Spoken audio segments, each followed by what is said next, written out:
ହେଉଛି କହି ଜାଣିଲେ କଥା ସୁନ୍ଦର, ବାନ୍ଧି ଜାଣିଲେ ମଥା ସୁନ୍ଦର। ସାଧାରଣ କଥାଟିକୁ ସୁନ୍ଦର ଭାବେ କହି ଜାଣିଲେ ଶ୍ରୋତାକୁ ତାହା ଖୁବ୍ ସୁନ୍ଦର ଲାଗେ। ଆମେ ଆମ ମନୋଭାବକୁ ଆମ ବଚନ ଦ୍ୱାରା ପ୍ରକାଶ କରିଥାଉ। ଏଥିପାଇଁ ଆମେ ଆମ ମୁଖ ନିଃସୃତ ନିୟମବଦ୍ଧ ଧ୍ୱନିମାନଙ୍କର ସମାହାରକୁ ଆମ ବଚନ ହିସାବରେ ବ୍ୟବହାର କରିଥାଉ। ଏହି ମୁଖ ନିଃସୃତ ନିୟମବଦ୍ଧ ଧ୍ୱନିମାନଙ୍କର ସମାହାରକୁ ଆମେ ଭାଷା ବୋଲି କହୁ। ଏହି ଭାଷା ହେଉଛି ଭାବ ବିନିମୟର ସର୍ବଶ୍ରେଷ୍ଠ ମାଧ୍ୟମ। ଏଥିରେ ଆମେ କେତୋଟି ମୁଷ୍ଟିମେୟ ଅଥବା ସ୍ଥଳ ବିଶେଷରେ ଅନେକ ଶବ୍ଦ ବ୍ୟବହାର କରୁ। ଏହି ଶବ୍ଦ ବା ଶବ୍ଦପୁଞ୍ଜ ହେଉଛନ୍ତି ଭାଷାର ଅଙ୍ଗ ପ୍ରତ୍ୟଙ୍ଗ ସଦୃଶ। ଯେମିତି ଏକ ବୃକ୍ଷ ଏହାର ଶାଖା ପ୍ରଶାଖାମାନଙ୍କ ସାହାଯ୍ୟରେ ନିଜର କଳେବର ବୃଦ୍ଧି ଘଟାଇଥାଏ, ଠିକ୍ ସେହିପରି ଭାଷା ମଧ୍ୟ ଅଙ୍ଗ ପ୍ରତ୍ୟଙ୍ଗ ଶବ୍ଦ ବା ଶବ୍ଦପୁଞ୍ଜମାନଙ୍କୁ ନେଇ ନିଜ କଳେବର ବୃଦ୍ଧି ଘଟାଇଥାଏ।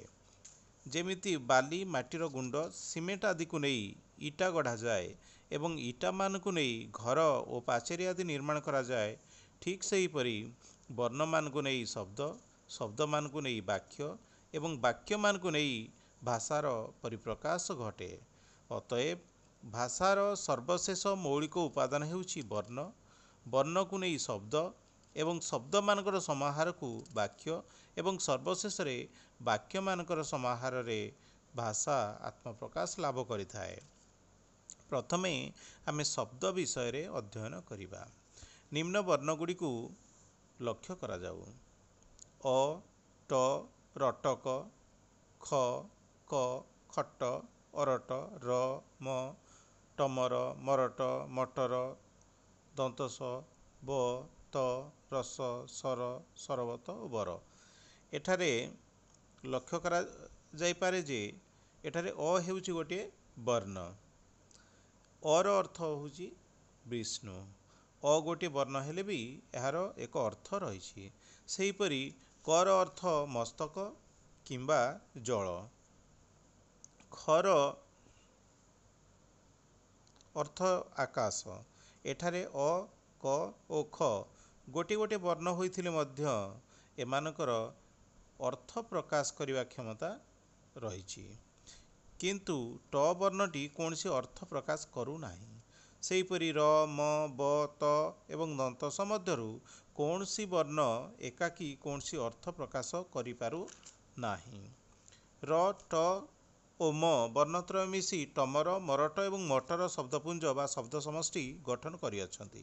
ସେଥିମଧ୍ୟରୁ କେବଳ ମଟରର ନିର୍ଦ୍ଦିଷ୍ଟ ଅର୍ଥ ରହିଛି, କିନ୍ତୁ ଟମର ଓ ମରଟ ଶବ୍ଦ ସମଷ୍ଟିର କୌଣସି ଅର୍ଥ ନାହିଁ। ସେହିପରି ଅରଟ ହେଉଛି ଅ, ର ଓ ଟ ବର୍ଣ୍ଣତ୍ରୟର ସମାହାରରେ ଗଠିତ ଏକ ଶବ୍ଦ ସମଷ୍ଟି ଯାହାର ଅର୍ଥ ରହିଛି। ସେହିପରି ସର, ରସ ହେଲେ ର ଓ ଦନ୍ତସ ବର୍ଣ୍ଣଦ୍ୱୟର ଅର୍ଥପୂର୍ଣ୍ଣ ସମାହାର ଯାହାର ନିର୍ଦ୍ଦିଷ୍ଟ ଅର୍ଥ ରହିଛି। ବର ହେଉଛି ବ ଏବଂ ର ବର୍ଣ୍ଣଦ୍ୱୟର ସମାହାରରେ ଗଠିତ ଏକ ବର୍ଣ୍ଣ ସମଷ୍ଟି ଯାହାର ନିର୍ଦ୍ଦିଷ୍ଟ ଅର୍ଥ ରହିଛି। ସରବତ ହେଉଛି ଦନ୍ତସ, ର, ବ ଓ ତ ବର୍ଣ୍ଣ ଚାରୋଟି ଦ୍ୱାରା ଗଠିତ ଅର୍ଥଯୁକ୍ତ ବର୍ଣ୍ଣ ସମାହାର ବା ବର୍ଣ୍ଣ ସମଷ୍ଟି। କିନ୍ତୁ ରସବତ, ବରସତ, ବସତର, ରବସତ ଆଦି ର, ବ, ସ ଓ ତକୁ ନେଇ ଗଠିତ ହୋଇଥିଲେ ମଧ୍ୟ କୌଣସି ଅର୍ଥ ପ୍ରକାଶ କରୁନାହାନ୍ତି। ଏଠାରେ ଅ, କ, ଖ, ଖଟ, ମଟର, ରସ, ସର, ବର, ସରବତ ହେଲେ ଏକ ବା ଏକାଧିକ ବର୍ଣ୍ଣର ମିଳନ ବା ସମାହାରରେ ଗଠିତ ବର୍ଣ୍ଣପୁଞ୍ଜ ବା ବର୍ଣ୍ଣ ସମଷ୍ଟି ଯାହାର ନିର୍ଦ୍ଦିଷ୍ଟ ଅର୍ଥ ପ୍ରକାଶ କରିବା କ୍ଷମତା ରହିଅଛି।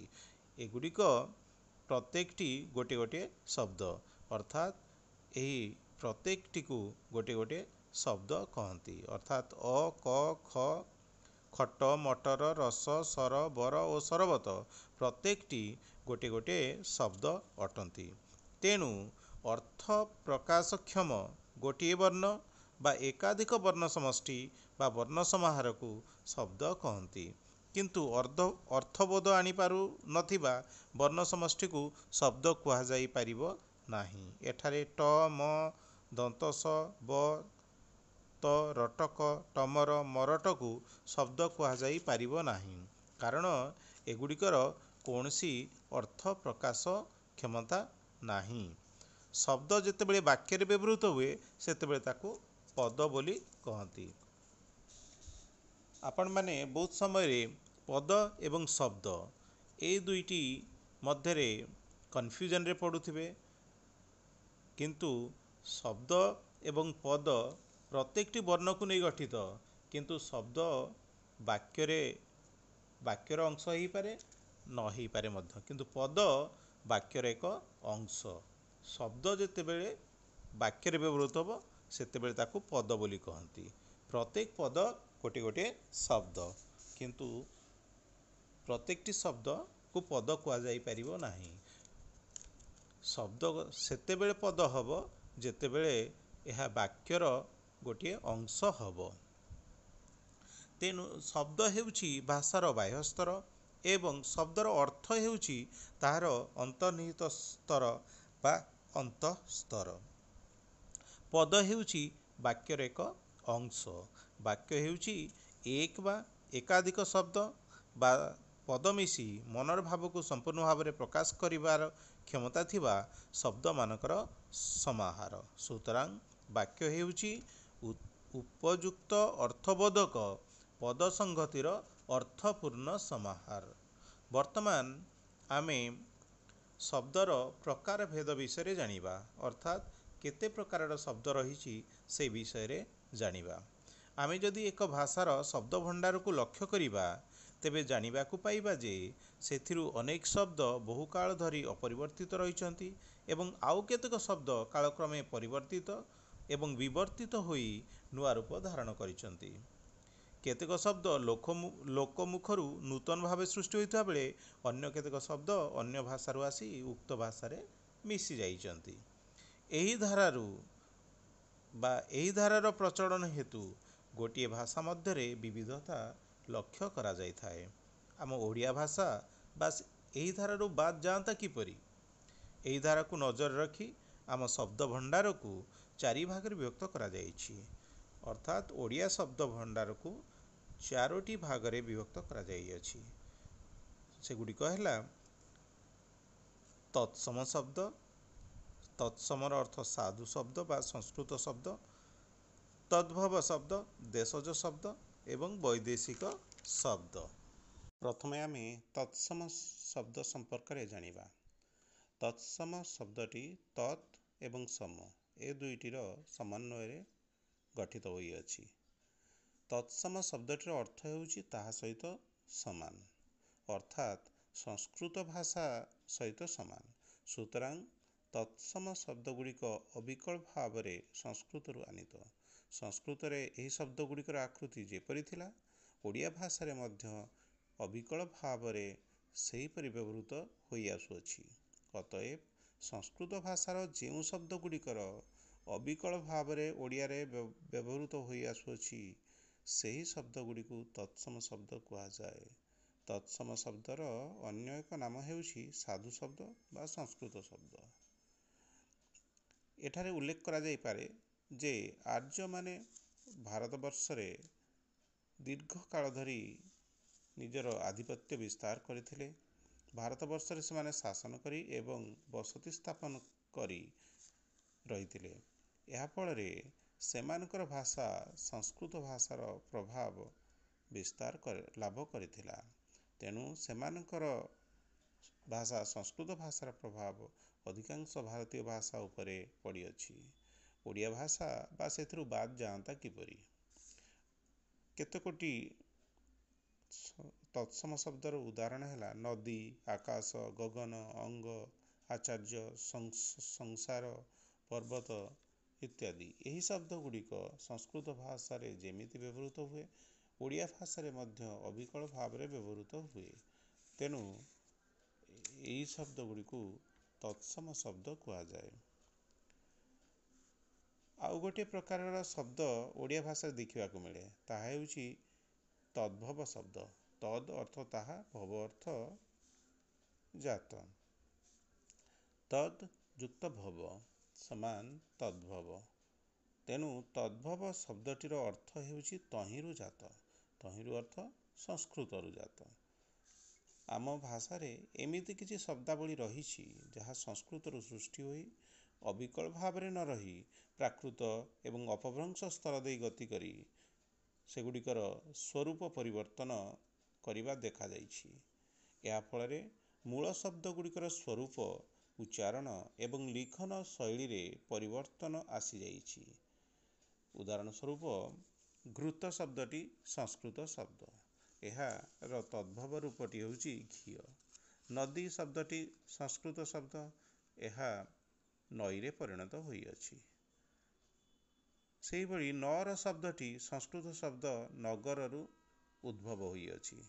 ସେହିଭଳି କୂଅ ଶବ୍ଦଟି ସଂସ୍କୃତ ଶବ୍ଦ କୂପରୁ ଆସିଅଛି। ସେହିପରି ହାତୀ ଶବ୍ଦଟି ସଂସ୍କୃତ ଶବ୍ଦ ହସ୍ତୀରୁ ଉଦ୍ଭବ ହୋଇଅଛି। ଗାଈ ଶବ୍ଦଟି ସଂସ୍କୃତ ଶବ୍ଦ ଗାଭୀରୁ ଉଦ୍ଭବ ହୋଇଛି।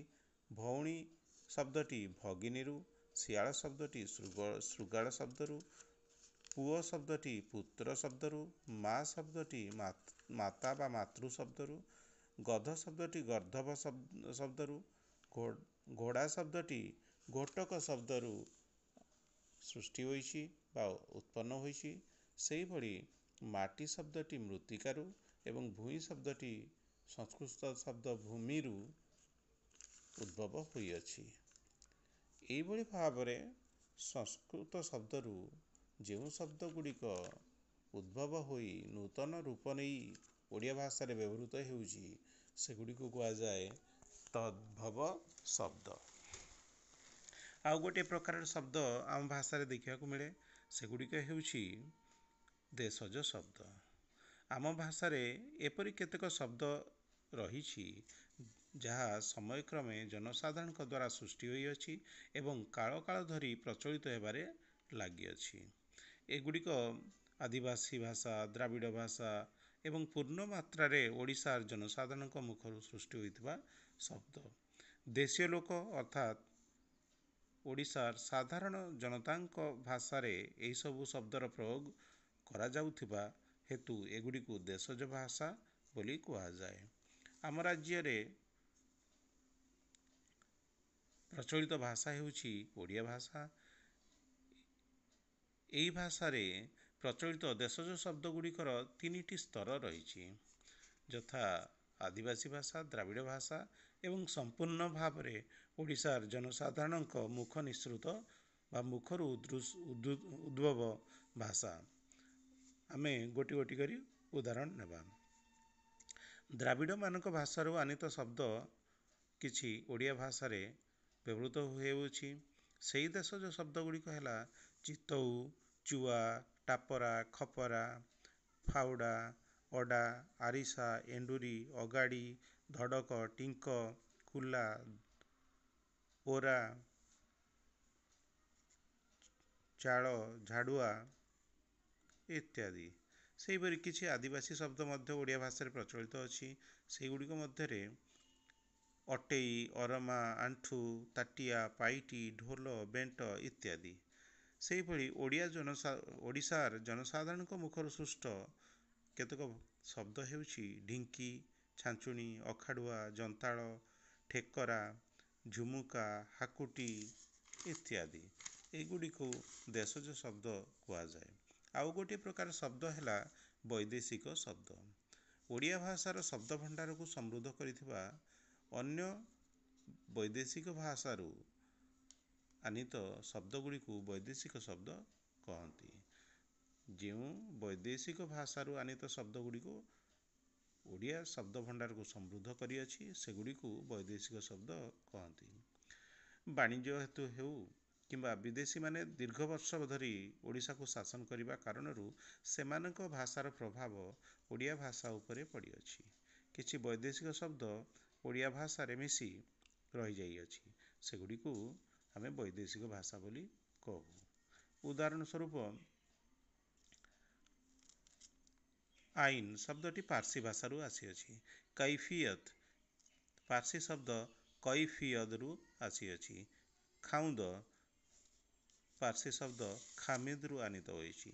କୁରୁତା ପାର୍ସୀ ଶବ୍ଦ କୁର୍ତ୍ତାରୁ ଆସିଛି। ଅଙ୍ଗୁର ପାର୍ସୀ ଶବ୍ଦ ଅଙ୍ଗୁରରୁ ଆସିଅଛି। ଅବକାରୀ ଶବ୍ଦଟି ମଧ୍ୟ ପାର୍ସୀ ଶବ୍ଦ ଅଟେ। ସେହିପରି ଖଜଣା ମଧ୍ୟ ପାର୍ସୀ ଶବ୍ଦ ଅଟେ। କରଜ, ଚଷମା, ସୁପାରିଶ, ହୁସିଆର ଏସବୁ ଗୋଟିଏ ଗୋଟିଏ ପାର୍ସୀ ଶବ୍ଦ, କିନ୍ତୁ ଏହା ମଧ୍ୟ ଓଡ଼ିଆ ଭାଷାରେ ଅବିକଳ ଭାବରେ ବ୍ୟବହୃତ ହେଉଅଛି। ସେହିଭଳି କିଛି ଆରବୀ ଶବ୍ଦ ମଧ୍ୟ ଓଡ଼ିଆ ଭାଷାରେ ଦେଖିବାକୁ ମିଳେ, ଯେମିତିକି ଅକ୍ତିଆର। ଏହା ଆରବୀ ଶବ୍ଦ ଅକ୍ତିଆରରୁ ଆସିଅଛି। ସେହିପରି କୋରଖ, ଏଟା କୁର୍କରୁ ସୃଷ୍ଟି ହୋଇଛି। ଖାତିର ବା ଖାତର ଶବ୍ଦଟି ଆରବୀ ଶବ୍ଦ ଖାତରରୁ ଆସିଅଛି। ସେହିଭଳି ଆସ୍ତାବଳ ଶବ୍ଦଟି ଇସ୍ତାବଲରୁ ଆସିଅଛି। ସେହିଭଳି କିଛି ପର୍ତ୍ତୁଗୀଜ ଶବ୍ଦ ମଧ୍ୟ ଓଡ଼ିଆ ଭାଷାରେ ଦେଖିବାକୁ ମିଳେ, ଯେମିତି ଗିର୍ଜା, ପାଦ୍ରୀ, ଆଲକାତ୍ରା, ଆଲପିନ, ଆଲମାରୀ, କୋବି, ଟାଙ୍କି, ତମାଖୁ ଇତ୍ୟାଦି। ସେହିପରି କିଛି ଯବନମାନେ ଦୀର୍ଘ ବର୍ଷ ଧରି ଭାରତବର୍ଷକୁ ଶାସନ କରିଛନ୍ତି। ସେମାନଙ୍କ ଶାସନ କାଳରେ ଓଡ଼ିଶାକୁ ମଧ୍ୟ ସେମାନଙ୍କର ଚରାଭୂଇଁ କରିଛନ୍ତି। ତେଣୁ କିଛି ଜାବନିକ ଶବ୍ଦ ମଧ୍ୟ କାଳକ୍ରମେ ଓଡ଼ିଆ ଭାଷାରେ ପ୍ରବେଶ କରିଅଛି। ସେହି ଜାବନିକ ଶବ୍ଦ ଗୁଡ଼ିକ ମଧ୍ୟରୁ କେତୋଟି ହେଲା ଅକଲ, ଅଦାଲତ, ଇସ୍ତଫା, ଆଇନା, ଓକିଲ, ନଗଦ, ତହସିଲଦାର, ମୁଦାଲା, ମୁନିବ ଇତ୍ୟାଦି। ସେହିପରି ଫରାସୀ, ଓଲନ୍ଦାଜ ଏବଂ ଦିନମାର। ଫରାସୀ, ଓଲନ୍ଦାଜ ଏବଂ ଦିନମାର ମାନେ ସ୍ୱଳ୍ପ ସମୟ ପାଇଁ ହେଲେ ମଧ୍ୟ ଓଡ଼ିଶାକୁ ଆସିଛନ୍ତି ଶାସନ କିମ୍ବା ବାଣିଜ୍ୟ ଉଦ୍ଦେଶ୍ୟରେ। ତେଣୁ ସେମାନଙ୍କ ଭାଷାର ପ୍ରଭାବ ମଧ୍ୟ ଓଡ଼ିଆ ଭାଷାରେ ରହିଅଛି। ସେହିଭଳି କିଛି ଶବ୍ଦ ହେଲା ସିମେଇ, ସୋଡ଼ା, ଚେରି, ଚିଡ଼ିତନ, କୁପନ, ଦାସ, କର୍କ ଇତ୍ୟାଦି। କିଛି ତୁର୍କୀ ଶବ୍ଦ ମଧ୍ୟ ଓଡ଼ିଆ ଭାଷାରେ ରହିଅଛି, ଯେମିତି କଇଁଚି, କୁଲି, ଗାଲିଚା, ବନ୍ଧୁକ, ବାରୁଦ, ତୋପ ଇତ୍ୟାଦି। ଇଂରେଜମାନେ ବହୁ ବର୍ଷ ଧରି ଭାରତକୁ ଶାସନ କରିଥିଲେ, ସେଥିରେ ଓଡ଼ିଶା ମଧ୍ୟ ଅନ୍ତର୍ଭୁକ୍ତ ଥିଲା। ତେଣୁ ଇଂରେଜମାନଙ୍କ ଭାଷା ଇଂରାଜୀର ବହୁଳ ପ୍ରଭାବ ଓଡ଼ିଆ ଭାଷାରେ ରହିଅଛି। ଏବେ ମଧ୍ୟ ଆନ୍ତର୍ଜାତିକ ସ୍ତରର ଭାଷା ହେଉଛି ଇଂରାଜୀ। ତେଣୁ ଇଂରାଜୀ ଭାଷାର ପ୍ରଭାବ ମଧ୍ୟ ଓଡ଼ିଆ ଭାଷାରେ ରହିଅଛି। ସେ କିଛି ଇଂରାଜୀ ଶବ୍ଦ ଅବିକଳ ଭାବରେ, କିଛି ଇଂରାଜୀ ଶବ୍ଦ ସାମାନ୍ୟ ଭାବରେ ପରିବର୍ତ୍ତିତ ହୋଇ ଓଡ଼ିଆ ଭାଷାରେ ବ୍ୟବହୃତ ହୋଇ ଆସୁଛି। ଓଡ଼ିଆ ଭାଷାରେ ପ୍ରଚଳିତ କେତୋଟି ଇଂରାଜୀ ଶବ୍ଦ ହେଲା ଟିକେଟ, ବେଞ୍ଚ, ଟେବୁଲ, ଜଜ୍, ପେନ୍, ଇଞ୍ଜିନ, କଲେଜ ଇତ୍ୟାଦି। ଅର୍ଡରଲି ଇଂରାଜୀ ଶବ୍ଦ, ଏହା ଅର୍ଦ୍ଦଳି ହୋଇ ବ୍ୟବହୃତ ହେଉଅଛି। ସେହିଭଳି ବିସ୍କିଟ୍ ଶବ୍ଦଟି ମଧ୍ୟ ବ୍ୟବହୃତ ହେଉଅଛି ଓଡ଼ିଆ ଭାଷାରେ। ଏହିଭଳି ଭାବରେ ଓଡ଼ିଆରେ ଆମେ ଚାରି ପ୍ରକାରର ଶବ୍ଦ ବ୍ୟବହାର କରୁ, ଯଥା ତତ୍ସମ ଶବ୍ଦ, ତଦ୍ଭବ ଶବ୍ଦ, ଦେଶଜ ଶବ୍ଦ ଏବଂ ବୈଦେଶିକ ଶବ୍ଦ। ଶବ୍ଦ ଭଣ୍ଡାରର ପରିସର ଅତି ବିଶାଳ ଅଟେ। ଗଠନ ଦୃଷ୍ଟିରୁ ଏହାକୁ ଆମେ ମୁଖ୍ୟତଃ ଦୁଇ ଭାଗରେ ବିଭକ୍ତ କରୁ, ଅର୍ଥାତ୍ ଶବ୍ଦ ଗୁଡ଼ିକୁ ମୁଖ୍ୟତଃ ଦୁଇ ଭାଗରେ ଆମେ ବିଭକ୍ତ କରୁ। ଗୋଟିଏ ହେଲା ମୌଳିକ ଶବ୍ଦ, ଆଉ ଗୋଟିଏ ହେଲା ବ୍ୟୁତ୍ପନ୍ନ ଶବ୍ଦ। ଯେଉଁ ଶବ୍ଦରୁ କୌଣସି ଉପାୟରେ କୌଣସି ଗୋଟିଏ ହେଲେ ବି ବର୍ଣ୍ଣ କାଟି ହୁଏ ନାହିଁ, ଅର୍ଥାତ୍ ଗୋଟିଏ ବି ବର୍ଣ୍ଣ ଯଦି ସେହି ଶବ୍ଦରୁ ଆମେ କାଟିଦେବା, ତାହେଲେ ତାର ଅଙ୍ଗ ଛେଦ ହେଲା ଭଳି ଲାଗେ, ଅର୍ଥାତ୍ ଅର୍ଥ ପ୍ରକାଶ କରିବାରେ ଅସୁବିଧା ହୁଏ। ଅର୍ଥାତ୍ ଯେଉଁ ଶବ୍ଦ ଗୁଡ଼ିକରୁ ଗୋଟିଏ ବର୍ଣ୍ଣ ବି କାଟିଦେଲେ ତାହାର ଅର୍ଥହାନି ଘଟେ, ଅର୍ଥ ପ୍ରକାଶ କ୍ଷମତା ଲୋପ ପାଏ, ସେହି ଶବ୍ଦ ଗୁଡ଼ିକୁ ଆମେ ମୌଳିକ ଶବ୍ଦ ବୋଲି କହୁ। ଯେମିତି ଗଛ, ଗଛରୁ ଯଦି ଛ କିମ୍ବା ଗ ମଧ୍ୟରୁ କୌଣସି ଗୋଟେ ବର୍ଣ୍ଣ କାଟିଦେବା, ତାହେଲେ ତାର ଅର୍ଥ ଗଛ ହେବ ନାହିଁ। ସେହିପରି ବହି, ବହିରୁ କୌଣସି ବର୍ଣ୍ଣ ଯଦି ଆମେ ବାଦ୍ ଦେବା, ତାହେଲେ ତାହାର କୌଣସି ଅର୍ଥ ରହିବ ନାହିଁ। ସେହିପରି ଧୂଳି, ଡେଙ୍ଗା, ମଟର ଇତ୍ୟାଦି। ଏହି ଶବ୍ଦ ଗୁଡ଼ିକରୁ କୌଣସି ଗୋଟିଏ ବି ବର୍ଣ୍ଣ ଯଦି ବାଦ୍ ଦେବା, ତାହେଲେ ଏହା ଅର୍ଥ ହରାଇବ। ଏହା ଅର୍ଥହୀନ ହେବ। ଆଉ ଦ୍ୱିତୀୟ ପ୍ରକାରର ଶବ୍ଦ ହେଉଛି ବ୍ୟୁତ୍ପନ୍ନ ଶବ୍ଦ। ମୂଳ ଶବ୍ଦ ପୂର୍ବରୁ କିମ୍ବା ପରେ ଆଉ ଏକ ରୂପ ବା ପ୍ରତ୍ୟୟ ଶବ୍ଦ ଯେଉଁ ସଂଯୋଗ କରି ନୂତନ ଶବ୍ଦ ଗଠନ କରାଗଲେ ତାହାକୁ ବ୍ୟୁତ୍ପନ୍ନ ଶବ୍ଦ କହନ୍ତି। ଉଦାହରଣ ସ୍ୱରୂପ ଘର ଯୁକ୍ତ ଉଆ ଘରୁଆ, ତଳ ଯୁକ୍ତ ଉଆ ତଳୁଆ, ପାଣି ଯୁକ୍ତ ଆ ପାଣିଆ, ପ୍ର ଯୁକ୍ତ ତାପ ପ୍ରତାପ, ପାନ ଯୁକ୍ତ ରା ପାନରା, ପାଟ ଯୁକ୍ତ ରା ପାଟରା। ଏଇଭଳି ଭାବରେ ଆମେ ଶବ୍ଦର ପରେ କିମ୍ବା ପୂର୍ବରୁ କିଛି ଶବ୍ଦ ବା ବର୍ଣ୍ଣ ସଂଯୋଗ କରି ଆମେ ନୂତନ ଶବ୍ଦ ଗଠନ କରିଥାଉ। କ୍ରିୟାପଦର ମୂଳ ରୂପକୁ ଆମେ ଧାତୁ ବୋଲି କହୁ। ହସିବା କ୍ରିୟାର ମୂଳ ରୂପ ହେଉଛି ହସ୍। ସେହିପରି କ୍ରୁ ଧାତୁରେ ଅନୀୟ ପ୍ରତ୍ୟୟ ଯୋଗ କଲେ କରଣୀୟ ହେବ। ଦୃଶ୍ ଧାତୁରେ ଅନୀୟ ପ୍ରତ୍ୟୟ ଯୋଗ କରି ଦର୍ଶନୀୟ। ଉଡ୍ ଧାତୁରେ ଅନ୍ତା ପ୍ରତ୍ୟୟ ଯୋଗ କରି ଉଡ଼ନ୍ତା। କୁଲା ଶବ୍ଦରେ ଏଇ ପ୍ରତ୍ୟୟ ଯୋଗ କରି କୁଲେଇ ଇତ୍ୟାଦି ଶବ୍ଦର ସୃଷ୍ଟି କରାଯାଏ। ମୌଳିକ ଶବ୍ଦ ଏବଂ କ୍ରିୟାର ମୂଳ ରୂପ ଧାତୁକୁ ଏହି ପ୍ରକୃତି ସହିତ ପ୍ରତ୍ୟୟଯୁକ୍ତ ହୋଇ ନୂତନ ଶବ୍ଦ ଗଠନ କରାଯାଏ।